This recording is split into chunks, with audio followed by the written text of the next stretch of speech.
Hello everyone, this is Jotto and welcome to Versus Series, where a member of my team, Acebreakers, faces off against a well-known up-and-coming pro player. Now for this week we have a hilarious revisit from Spiffy. This is actually a weird story, but I've never had to bring the same player on for 2 weeks in a row, because normally we just cycle them out. However, this week, the player was supposed to be on, couldn't make it on the Sunday when we were recording, and then it was moved to Tuesday, and then something came up, and then he couldn't make it there, and then no one else on the team could do it at that particular time apart from Spiffy, and we couldn't put it off any further. So as a result, we've got Spiffy on 2 weeks in a row, which is interesting. But anyway, his opponent is Flying Whale, who has been on the show before, and he's known for a couple of interesting things. He said he brought a couple of fun decks this week, so I'm expecting a slightly more entertaining series than normal as far as the decks themselves are concerned. Flying Whale actually does stream. I'll put his Twitch in the description. By all means, go check him out. Go ahead and support him for coming onto the show. Speaking of Twitch, I am streaming 3 times a week on Monday, Wednesday, and Sunday at noon EST on Twitch, and my Twitch is in the description. But anyway, without further ado, let's go on to the decks. Okay, so we do in fact have Spiffy, who has brought his Control Warrior. This is, I think, either the same or very similar list to last week. Control Alt Elite was the one that he actually won last week's series with, so he's opening with it this time. Now, we've already been over this list before. There's the once engine, one faceless, and the full late game legendary engine. So Alexstrasza, Grommash, Ragnaros, along with all the mid game stuff. And besides that, it's pretty standard. No ghouls in this list, and I think the reason for that is because it's ban format, so you can just ban Hunter, and you don't need unstable ghouls against any class that isn't Hunter. It's okay against Zoo, but it's really good against Hunter, and if you can ban Hunter, then it doesn't really matter. You don't need to invest in the ghouls. As for Flying Whale, he has brought a deck which he has labeled Oddlock. Good start, good start. Now, at the bottom there, that Sludge Belcher is a 2 of. The screenshot was a little off. That Sludge Belcher is actually a 2 of. So this particular list is incredibly odd. Well, I mean, it's called Oddlock. But this is a half Zoo, half Handlock list. So there's a Void Terror in here with the Nerubian Egg, and the first half of the list is the Zoo, and then the bottom half has some weird things in it, like Void Caller, Jiraxis, Molten Giants, and Illidan for the Void Caller. There's an actual Illidan in the Versus series, guys. That's insane. I'm really hoping that comes up, by the way. Illidan's one of my favorite cards. He's just not that good most of the time. So I want to see what he can actually do in this particular series. But anyway, without further ado, let's go on to the mulligans. Alright, so Flying Whale's at the top for all the mulligans, and it appears to be he's already mulliganed.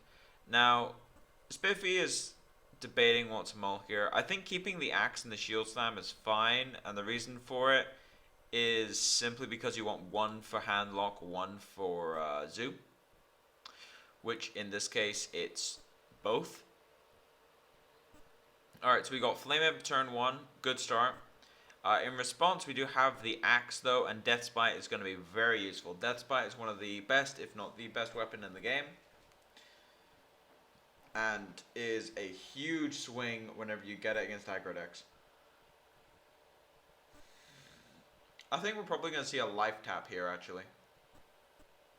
Playing Voidwalker doesn't do much. I think it's probably better to play Voidwalker to protect something. Oh, we may see a free Jiraxis. We may see a 315 Jiraxis come down here. Let's see what he gets. Alright, so I think you play Harvest Golem here. And then next turn, Voidwalker. Alright, so he's going for the tap instead. Interesting.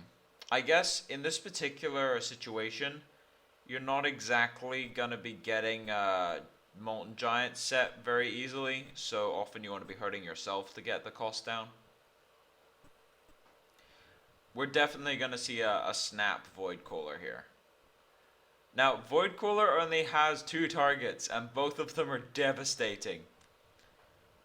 But you can't just leave it. He's going to have to kill this thing. Otherwise, it'll hit him in the face for 3. Yeah, as you see, Spiffy getting a bit confused here. Which is completely normal. I mean, you're just playing against Zoo, and then suddenly Void Caller. Void Caller dumping either Doomguard or Jiraxis. Both are equally insane. We go to 315 or a 5-7 with charge. Well, I mean, the charge doesn't actually matter, but the point is that Jiraxis gets dropped down for free, and Doomguard has no drawback if he gets pulled in. Oh, you face Jiraxis indeed, as we see the unhappy face come out here. So, this is where it gets interesting. Because, oh, that's a Defender Vargas. He could go for Defender at some point here. And just get massive value off this Jiraxis. BGH is not going to help you here. So, I think facelessing the 315 is fine here. Not what you say every day, I must admit. I mean, actually, I think Sludge Belcher might be better. Go for the draw first, and then get Sludge Belcher. Wow, execute. That is a huge top deck. That's pretty much the only way he had in the deck of dealing with the freaking Jiraxis. Alright, so execute's coming down here. That was a massive top deck. If he didn't get that, I think he'd be in dire straits right now. Alright, so this Doomguard's coming down after the double Molten.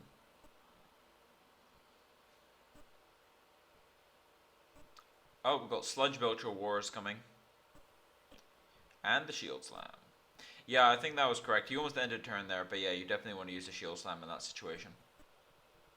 Don't want any shenanigans with facelesses or anything like that.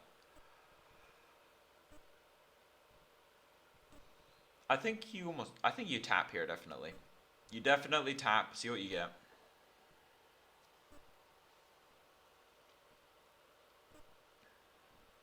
Flame Imp.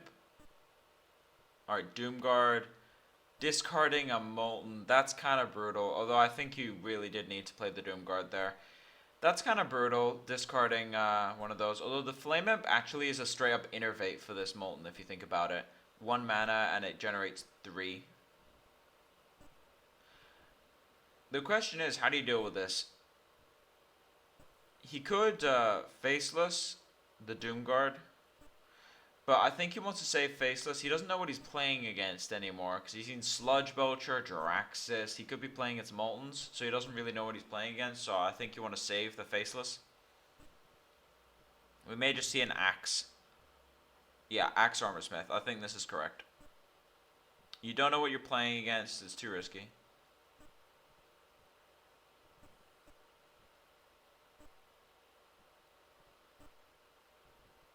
We're getting pretty close to an almost free Molten here. So, the Flame Imp produces it to 4. So you could go Flame Imp, that, and then that's 5. Void Terror? You could go Flame Imp, Giant, Void Terror, but I don't know, I think that's too risky. Ooh, another Doomguard. That could be handy.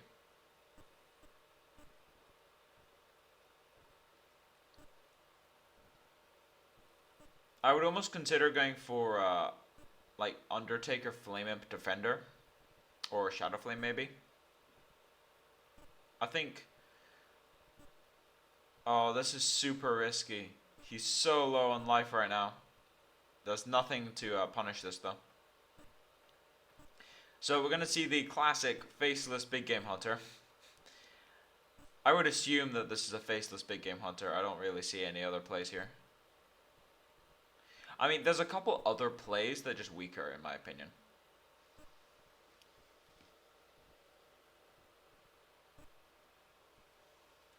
I mean, making an 8/8 for 5 mana is pretty good. So let's see what Whale can possibly have here. I mean, he could Void Terror. And,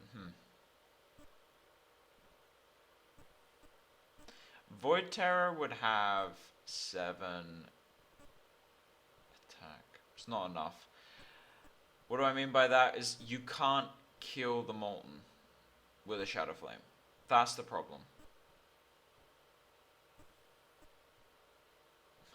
Your deck confuses me. Oh, that's funny. Funny because it came from Flying Whale. Anyway, how do you actually kill this giant? You can play Doomguard and run 2 guys into it. I think that's what you have to do. Play Doomguard and then hope Void Terror doesn't get discarded. Ugh. I guess you could run the Flame Imp into the 8/8, play Void Terror, then Doomguard. Yeah, I think that's what you do. This is a really awkward play, though. He could also just play Defender.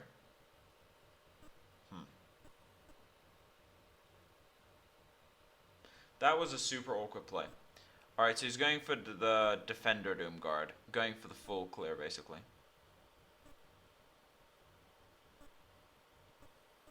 Okay, yeah, I can definitely see that play as being correct. It's difficult, though. This is a really hard situation for Flying Whale right now. This Illidan's going to have to do some major work. There's actually no answer to the Illidan if the taunts remain on the board, which they won't. Deathbite is going to kill it.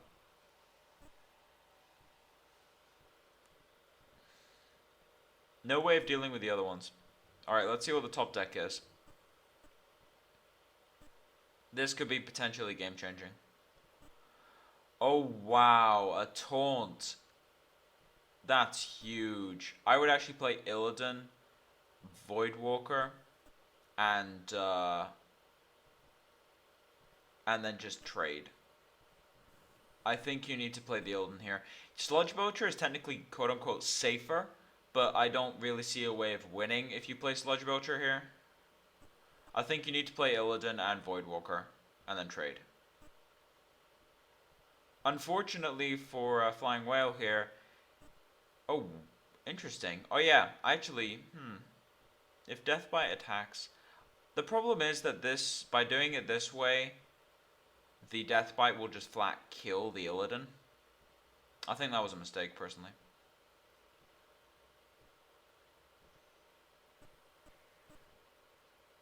So yeah, you can just attack the 1/3 with the 8/1, and then attack Illidan, play Alexstrasza targeting yourself, bring yourself up to 15. I think that's the correct play, because you want Alexstrasza on the board with him being so low.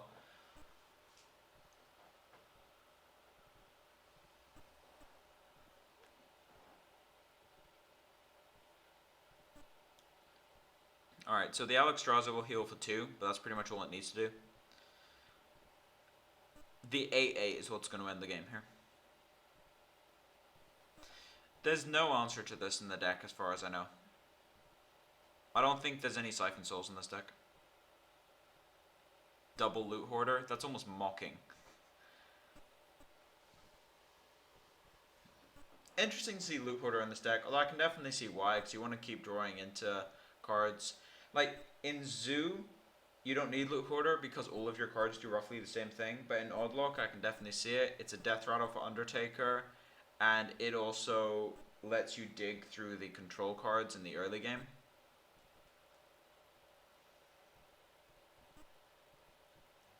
He's already played 2 Doomguards. In theory, so far, he's already discarded so far. I think that's game over. I think you have to tap here. Or, actually, no, you can use Loot Hoarder. Yeah, that's game. He's going to tap, see what he can get, but I don't... He's already used both Sludge Belchers. I don't think there's a way out of this. Yeah, and that's the game over. Definitely a very entertaining game. Came a lot closer than I think I was expecting from Oddlock.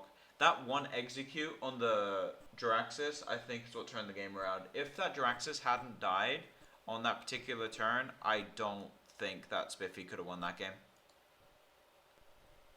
So that was a very interesting deck we saw on Flying Whale there. I think it actually could work. The Voidcaller, as I said, if it wasn't for that execute, that Voidcaller would have just ended the game. The Jiraxis on turn 5 for free. Think about it. If he didn't have execute, he would have had Jiraxis 315 into Doomguard. I think that would have just ended the game on its own.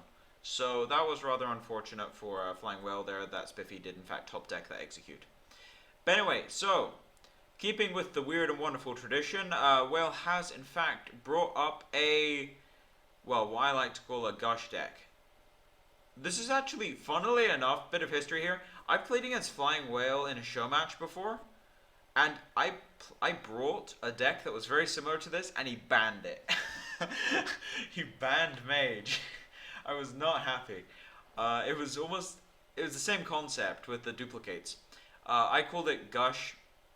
I mean, any Magic players know what I'm talking about. You basically just draw 2 for free. But yeah, the concept behind this deck is that you get Undertaker huge with Mad Scientists and Harvest Golems and things like that. No Loot Hoarders, which is interesting. But you can use Arcane Intellect and Duplicate and Mirror Entity for just massive amounts of card advantage and tempo advantage. Kirantor has a lot of targets in this deck. Getting a free Duplicate is insane if you're on the offense. And then getting a free Mirror Entity is basically a 0 mana Faceless Manipulator. Mirror Entity, it doesn't matter what it copies if you get it off a Mad Scientist. That's the other one. If you get Mirror Entity off a Mad Scientist, it can copy a 1-1 and it's still card advantage. Because you got it out of your deck. You didn't get it out of your hand. So Mirror Entity is just flat insane with Mad Scientist. 1-0 Spellbender I do actually like. It can capture buffs as well. A lot of people are running Counterspell to avoid AoE as opposed to Spellbender, but I can definitely see Spellbender as the option there. Now for the late game, we do in fact have the 1 Polymorph for things like Sylvanas and just late game threats, 1 Flame Strike, and a bit of a top end with Sylvanas and the Sludge Belchers and Loatheb. So quite like the deck. We'll have to see how it goes. The Zombie Chows are a bit awkward with Duplicate, because if they kill it and then they can kill both the Zombie Chows, it just heals a lot. But I can definitely see it as sort of an out to killing Zoo, because this deck was rather bad against Zoo, so Zombie Chow probably helps that out a decent amount. So anyway, on to the mulligans. I would say you send back the entire hand for both players. Yeah, I don't really want any of the cards here. Now, Spiffy has to assume that this is Freeze Mage, but then that's the Undertaker. Now, for anyone who doesn't know, the rule of Undertakers when it comes to Warriors is they always have the axe. Always have the axe. Like, it's ridiculous. Whenever you don't play Undertaker on turn 1, it can be any other 1-drop, and they usually don't have the axe, but if it's Undertaker, they always have it. It's the same with Shaman and Lightning Bolts. Alright, so no turn 2 play there, and we do in fact have a Kirantor Duplicate into... Oh, he's going for the Duplicate on the Water Elemental. Okay, that's interesting. I think I can see why he's doing this. He's going for the Water Elemental, because if he duplicates this Water Elemental, the game is over. Warrior cannot beat duplicated Water Elementals. I have beaten Warriors to death with duplicated Water Elementals in the past. It is not pretty. It definitely is not for the Warrior player. You just destroy them. Now, I would actually play Sludge Belcher here. Duplicating Water Elemental is nice, but duplicating Sludge Belcher is also insane. So I'd actually play Sludge Belcher and then just attack face with the Water Elemental. Yeah, I'd definitely do that. Now, you could kill the Acolyte in theory, but freezing him, making him put more into trying to kill this thing is a pretty big deal. Now, there's no easy way past this thing. Spoke too soon.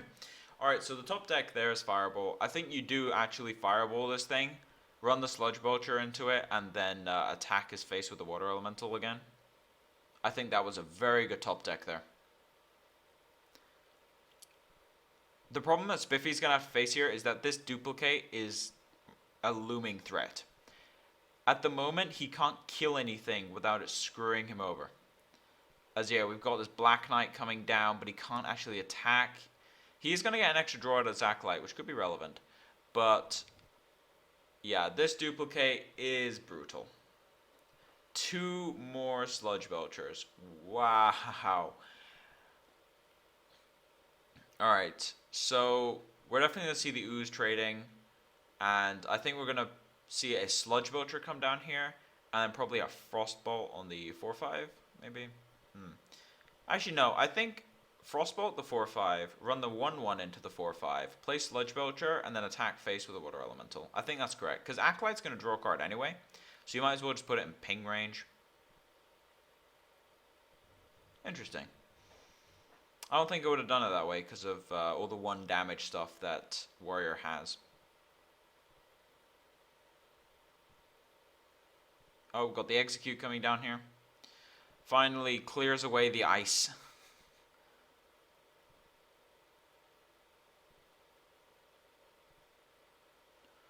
Lower the B. This is a weird turn. I think, yeah, you want to go Arcane Intellect here to figure out what you want to play. Mirror Entity Duplicate. Interesting. Yeah, he's suffering for not using the 1/1 on the 4/2, because if he had, he could just kill it with hero power immediately right now. I would be fine with playing a Kirin here. I think you play Mirror Entity off this Kirin actually. And then kill the Black Knight, maybe. Yeah, he's really suffering for not running that 1/1 in, because that Black Knight should be dead right now.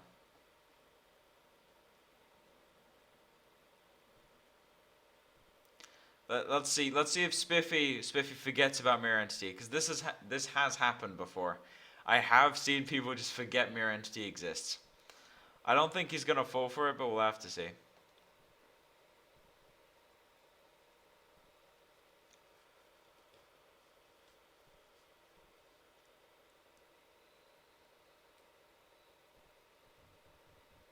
Very well played there. Doesn't want to duplicate. Because, I mean, how does he deal with another set of Sludge Belchers if you think about it? It'll just work through his Karens. Very well played around duplicate there.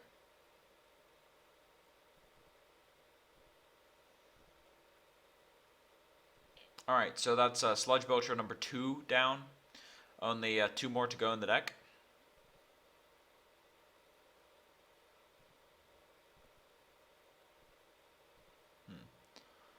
I think Sludge Belcher, Water Elemental, trade, and then next turn set up a duplicate with a Loatheb.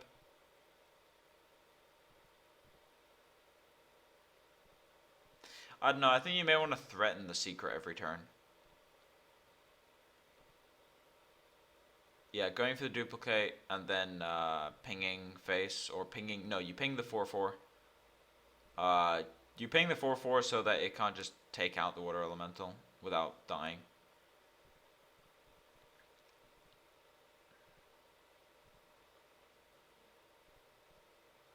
Alright, yeah, Execute coming down here.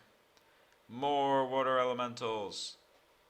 Yeah, these Water Elementals may cement this game back. I don't know, I think it might be a bit too late for Water Elementals now. Maybe playing out that Loatheb, not Loatheb, Sludge Belcher is more important.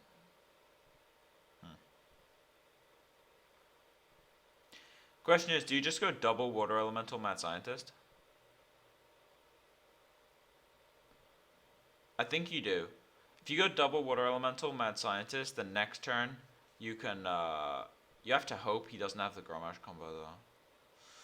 He's already used a 2/2, he's already used a Whirlwind. He only has 2 enablers left in his deck. Yeah, I think you actually have to play the Sludge Belcher here. And I would play the Zombie Chow. At the moment, I don't think you're going to win off damage. You need to get board control back.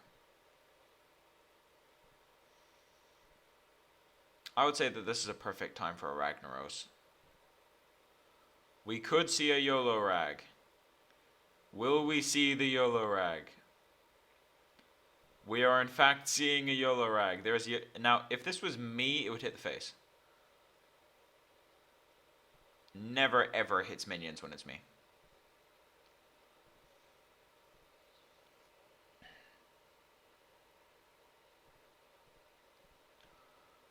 I don't know what you can draw here.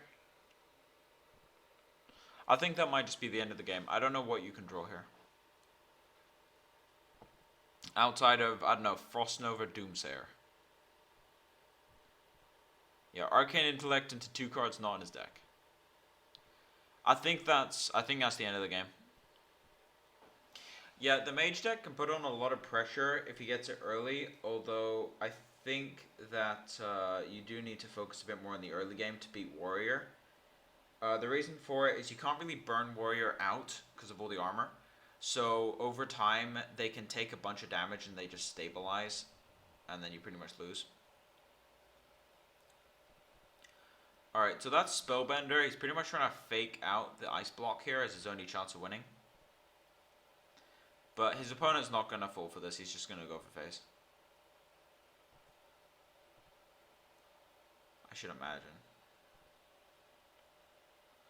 Yeah, he's trying to figure out the way of getting him lowest. Slight miss attack order there, but whatever. Yeah, it was an ice block. If it was, then I could definitely see maybe some sort of comeback there. But yeah, that game, I think the mage deck is okay against warrior. It does need the right draw. Maybe the mana worm variant is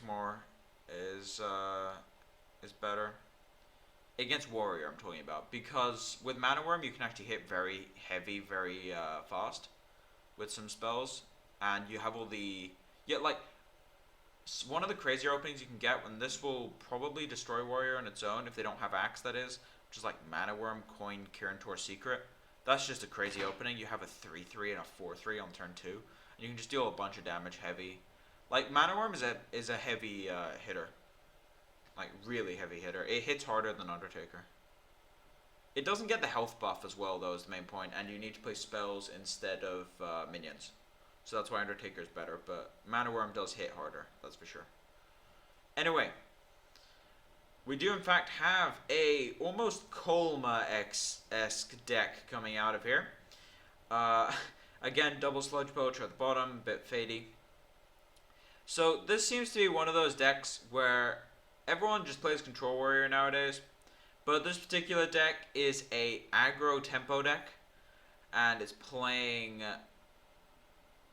Battle Rages with Wild Pyromancer. It didn't go full Wild Pyro. It did not go for the Commanding Shouts. Not quite that far.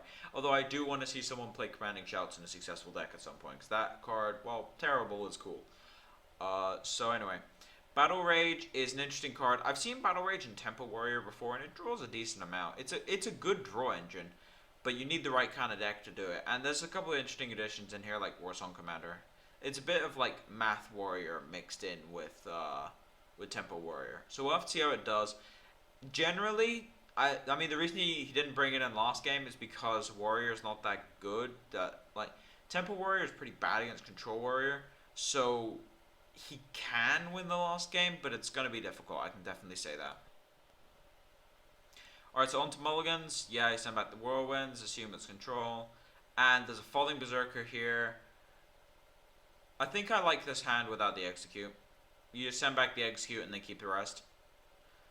Pretty funny hand here for Spiffy. Death Bite, Rag. Alright, so we'll see what he ended up keeping there. Yeah, he ended up sending back the Cruel Task. Okay. Got the Unstable Ghoul.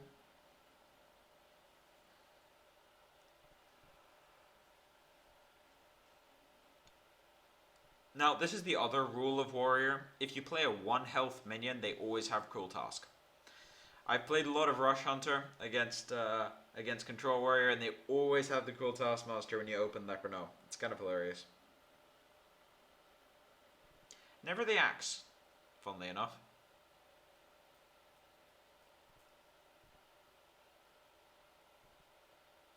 Yeah, smart decision not to play the Frothing there, because Frothing dies to Death Bite immediately.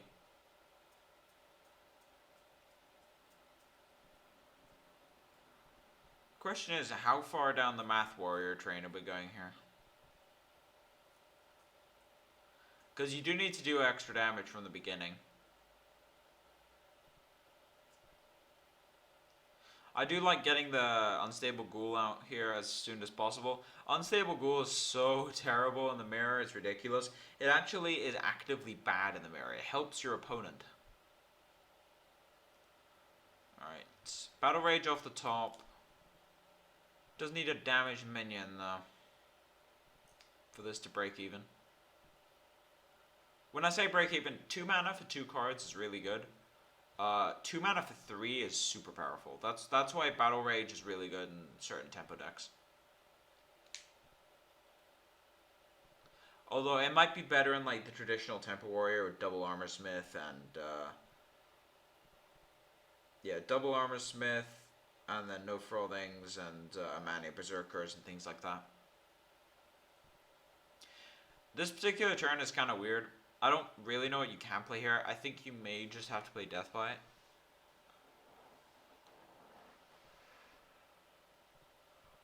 Just attack it with the axe, play Deathbite. Or you could play Deathbite and then Inner Rage it, but then you use up Inner Rage. Whatever the case, this is a difficult turn.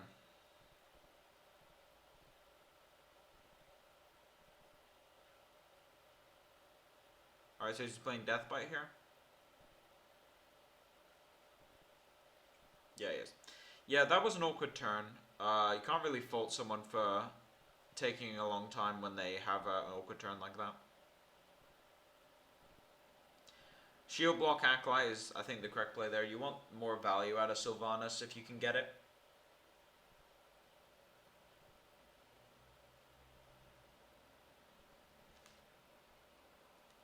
Second Battle Rage is unfortunately awkward.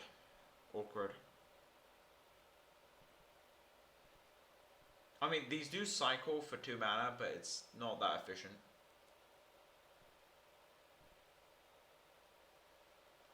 In theory, he could clear the board here and draw 2, but if he does that, then his opponent draws 3.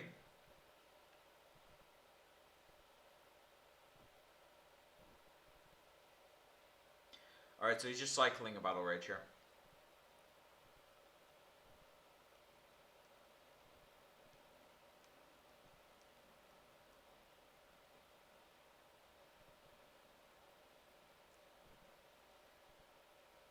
Alright, so that's going to die to the Deathbite, and then there's going to be a cycle. Straight up free draw card. Play Sludge Belcher, armor up. Yeah, that seems about correct there. Deathbite does kill it, but I think that's fine. If he kills the Sludge Belcher with Deathbite, then you just draw another card.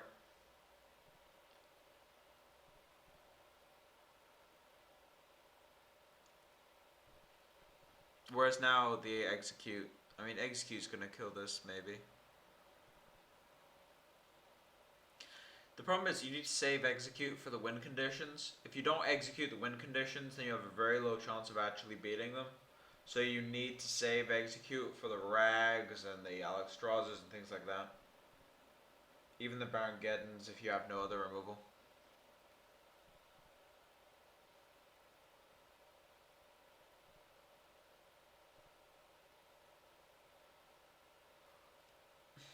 This is where it becomes inconvenient that Warsong Commander doesn't have charge. Having to cycle the other Battle Rage and another Warsong. Yeah, this is a really awkward hand. Math Warrior is not that good against Control Warrior because of all the armor. Math Warrior is basically the OTK Warrior deck that just tries to get as much burst as possible. It's a known archetype, although this one's a bit different. But the problem is, against Control Warrior, it's really bad, which is the reason why he brought in Mage in the second game instead of Warrior.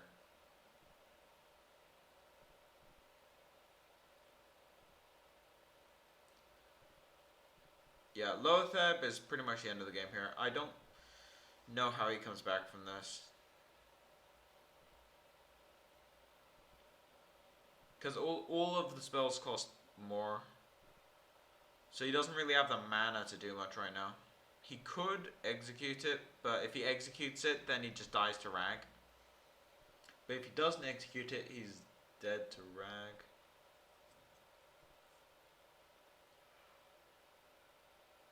So there's 14 from hand if he kills Lotheb. If he can't kill Lotheb, then there's 19 from hand, which means he's dead. So there needs to be some sort of combination here. I could almost see.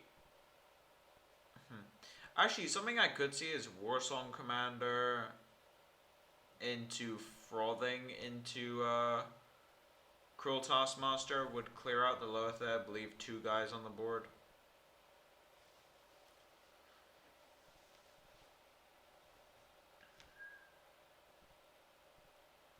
You're gonna have to use some sort of combo piece here, or just execute it.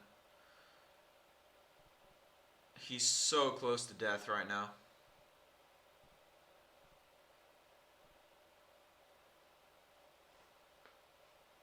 It's not quite lethal. Even best situation lethal is not quite there. I would say you actually use the Death Spite on the 2/2. After attacking with the 1/1, use Death... Yeah, attack the 2/2 with the 1/1. Use Death Spite on the face. Use the ability to draw, and then see where you can go from there. I think that's the correct play here.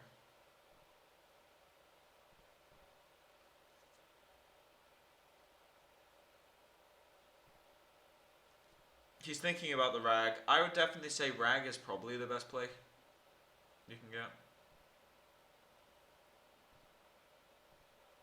What he's thinking about right now is that he could draw Grommash. If he draws Grommash, he wins the game. Like, if he doesn't attack with the Death Bite. But yeah, he's going to take him to 2 here.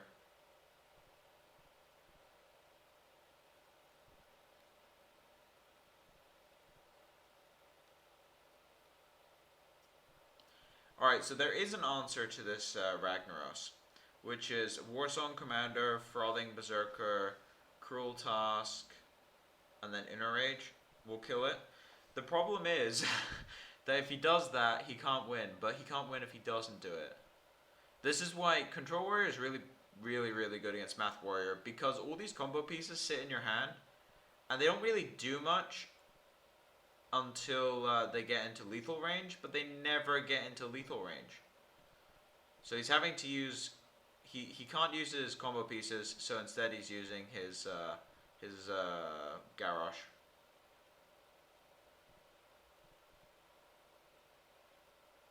Yeah, this is very awkward. Very awkward. And the shield block, I think, is game over here.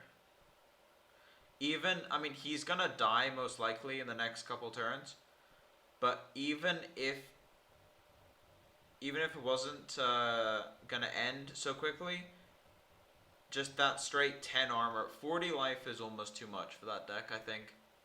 I mean, you can go Frothing, Inner Rage, like double Cruel Task. He's already used one though, but Inner Rage. So 6, 7, 8, 9, 10, 11, 12, 13, 14. And then you can do some whirlwinds, I guess. I don't know.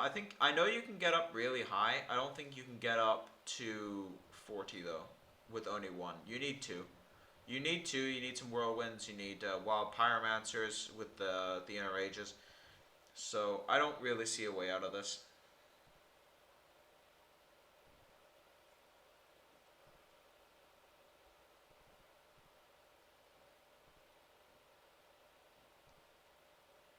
One of the Raging Worgens has also been used.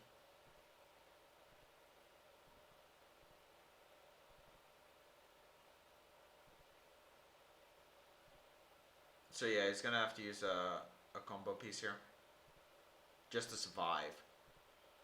Now he can use a singular Cruel Taskmaster.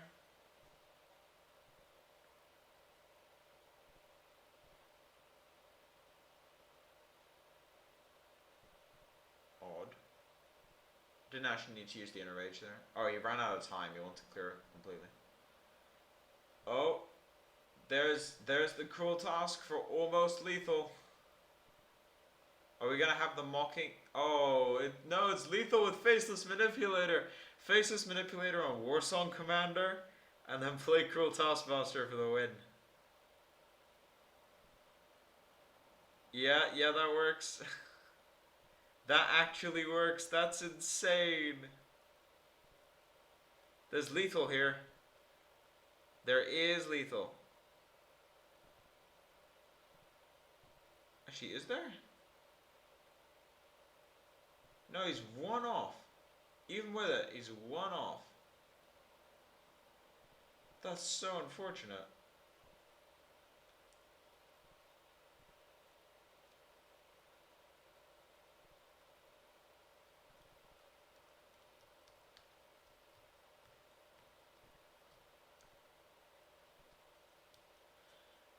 I would say you probably can play Senjin and then clear the board. One off the fancy lethal. Alright, so it looks like he's going to clear the board and then play Sylvanas just as a straight up threat.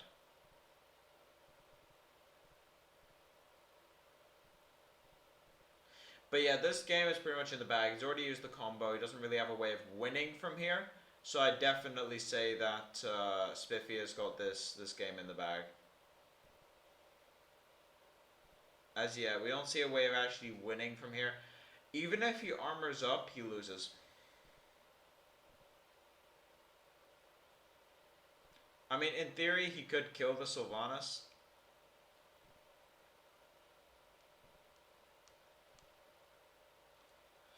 I mean, what you have to do here is Warsong, Wild Pyro, and then Inner Fire the Wild Pyromancer, and then attack the Sylvanas. Then he gets a 2-3 with the charge, and if he gets 2-3 with charge, then he's still dead.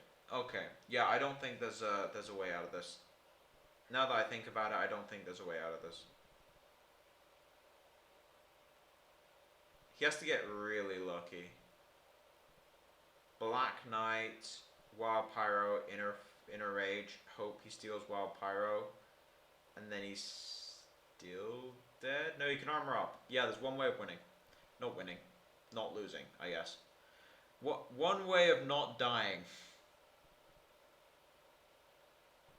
Did he not see it? He didn't see it. Okay. I think I was more of a kind of conceited. The overkill top deck. Yeah, and that concludes the last game there.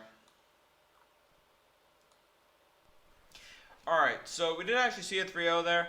Although, to be honest, I will actually say Flying Whale did bring 3 very, very interesting decks.